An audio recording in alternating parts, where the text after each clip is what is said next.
আজকে সকালবেলা ঘুম থেকে উঠে অনুগল্পকে স্নান করিয়ে ব্রেকফাস্ট করিয়ে বের হয়ে পড়েছিলাম ওকে ভিটামিন এ ক্যাপসুল খাওয়ানোর জন্য। সবাই হয়তো জানেন আজকে ভিটামিন এ ক্যাপসুল খাওয়ানো হচ্ছে বাচ্চাদেরকে। তো যেতে পথে দেখলাম এই দুই চাচি সবজি বিক্রি করছে। আমরা কোথায় এ ক্যাপসুল খাওয়াই কিছুতে খুঁজে পাচ্ছিলাম না, তো ফাইনালি পেয়ে গেলাম।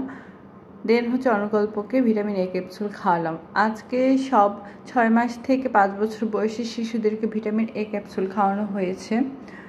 আসার পথে ওই যে চাচিদের ছবি শেয়ার করেছি সেখান থেকে এই বেগুনগুলো কিনে নিয়ে আসছি আর ধনিয়া পাতা। বেগুনগুলো দেখে বুঝতেই পারছেন যে এগুলো কেনার মতো না, কিন্তু যেটা হয়েছে ওনারা বাজারে যে বেগুন বা সবজিগুলো ফেলে দেয় সেগুলো কালেক্ট করে দেন পচা বা পোকা ধরা এগুলো ফেলে দেন বিক্রি করে।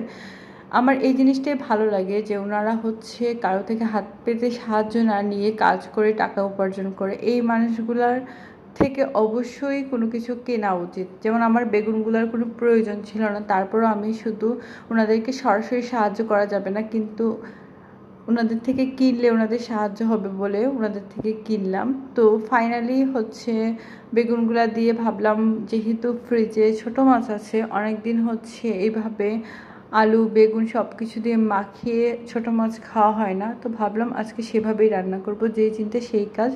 সমান সাইজের বেগুন এবং আলু কেটে নিলাম এবং সাথে পেঁয়াজ, কাঁচা লঙ্কা, শুকনো লঙ্কা গুঁড়ো, হলুদ, লবণ এবং টমেটো অ্যাড করে সব কিছু একসাথে মাখিয়ে তারপর রান্নাটা বসিয়ে দেব।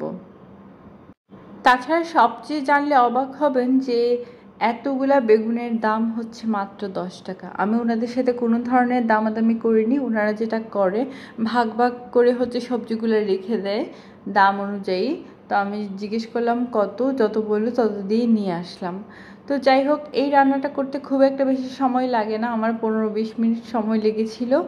তো এই তো রান্নাটা মোটামুটি কমপ্লিট হয়ে আসছে। তো রান্নাটা হওয়ার পরে আমি এটাকে 2 ভাগে রেখে দিলাম, কারণ একটা ভাগ আজকে খাবো যেটা, সেটার মধ্যে আমি অল্প কিছু পরিমাণ ধনিয়া পাতা দিয়ে দিলাম, আর যেটা ফ্রিজে উঠিয়ে রাখবো সেটাতে দিলাম না, কেননা ধনিয়া পাতা দেওয়ার পরে সেই তরকারিটা পরবর্তীতে গরম করে খেলে খুবই খারাপ লাগে আমার কাছে। আর বাকি কয়েকটা বেগুন আমি এরকম হলুদ লবণ মাখিয়ে রেখে দিলাম, রাতের বেলা ভাজি করব।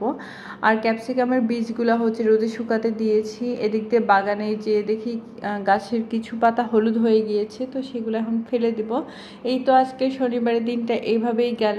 সবার দিনটা কেমন গেল অবশ্যই কমেন্ট করে জানাবেন। আর আজকের ব্লগটা এখানেই শেষ করছি। Bye bye, see you in the next video. Thanks for watching.